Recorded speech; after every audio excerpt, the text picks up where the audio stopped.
എല്ലാവർക്കും നമസ്കാരം. നാളെ 27-ാം തീയതി ചൊവ്വാഴ്ച തൈ കൃത്തികയാണ്. തൈ മാസത്തിലെ കാർത്തിക നക്ഷത്രം ഭഗവാൻ സുബ്രഹ്മണ്യന് വളരെ വിശേഷപ്പെട്ട പ്രാധാന്യമുള്ളൊരു ദിവസമാണ് നാളെ. ഈ വർഷത്തിലെ ആദ്യത്തെ കാർത്തിക വ്രതമാണ്. ഭഗവാൻ സുബ്രഹ്മണ്യന് വിശേഷപ്പെട്ട ചൊവ്വാഴ്ച ദിവസം ഈ കാർത്തിക വ്രതം വരുന്നു എന്നുള്ളത് മറ്റൊരു പ്രത്യേകത.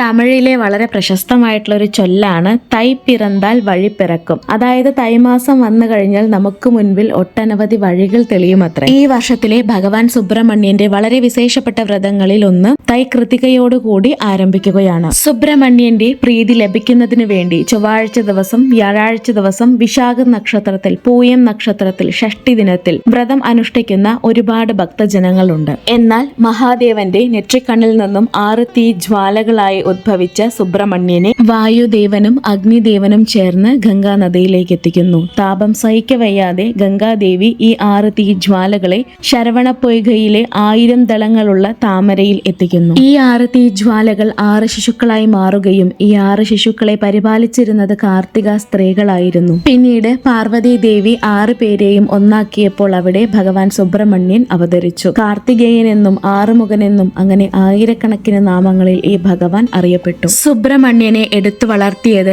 6 കാർത്തിക സ്ത്രീകളാകിയാൽ ഈ നക്ഷത്രത്തിൽ വ്രതം ഇരുന്നു കഴിഞ്ഞാൽ ഭഗവാൻ സുബ്രഹ്മണ്യനെ പ്രാർത്ഥിച്ചു കഴിഞ്ഞാൽ അവരുടെ ആഗ്രഹം, പ്രാർത്ഥന എന്തു തന്നെയായിരുന്നാലും അത് നടത്തിത്തരും എന്നുള്ളത് മഹാദേവൻ നൽകിയ വരമായിരുന്നു. അതുകൊണ്ടാണ് കാർത്തിക നക്ഷത്രത്തിൽ വ്രതം ഇരിക്കുന്നത് ഇത്രയേറെ പ്രാധാന്യം അർഹിക്കുന്നത്. മാത്രമല്ല തൈ കൃത്തിക തമിഴ്നാട്ടിൽ വളരെ വലിയൊരു വിശേഷം കൂടിയാണ്. ഇനി എങ്ങനെ വ്രതം ഇരിക്കണം എന്നുള്ളത് നോക്കാം. ബ്രഹ്മമുഹൂർത്തത്തിൽ, അതായത് സൂര്യൻ ഉദിക്കുന്നതിന് മുൻപ് എഴുന്നേറ്റ് കുളിച്ച് വീട്ടിൽ ഭഗവാൻ സുബ്രഹ്മണ്യന്റെ ഫോട്ടോയ്ക്ക് അല്ലെങ്കിൽ വിഗ്രഹത്തിന് മുൻപിൽ 2 നെയ്ദീപം തെളിയിച്ചു വയ്ക്കുക. നൈവേദ്യമായി പാൽ പായസമോ പഞ്ചാമൃതമോ തിനയരി കൊണ്ടുള്ള വിഭവങ്ങളോ അല്ലെങ്കിൽ പഴങ്ങളോ സമർപ്പിക്കാം. അന്നത്തെ ദിവസം മുഴുവൻ വേൽമാറൽ, സ്കന്ദഷഷ്ടി തുടങ്ങി ഭഗവാൻ സുബ്രഹ്മണ്യന്റെ നാമങ്ങളും കീർത്തനങ്ങളും പാരായണം ചെയ്യുക. പാൽ, പഴം പോലുള്ള വളരെ ലഘുവായ ഭക്ഷണമാണ് കഴിക്കേണ്ടത്. വൈകുന്നേരം വീണ്ടും മുരുകന് ദീപം തെളിയിച്ച് ഓം ശരവണ ഭവ എന്ന് 108 തവണ ചൊല്ലുക. ശേഷം അടുത്തുള്ള മുരുകന്റെ ക്ഷേത്രത്തിൽ പോയി പ്രസാദം വാങ്ങിക്കഴിച്ച് വ്രതം അവസാനിപ്പിക്കാം. ഇങ്ങനെ വ്രതം അനുഷ്ഠിച്ചാൽ സന്താന സൗഭാഗ്യം, പഠിത്തത്തിൽ ഉയർച്ച,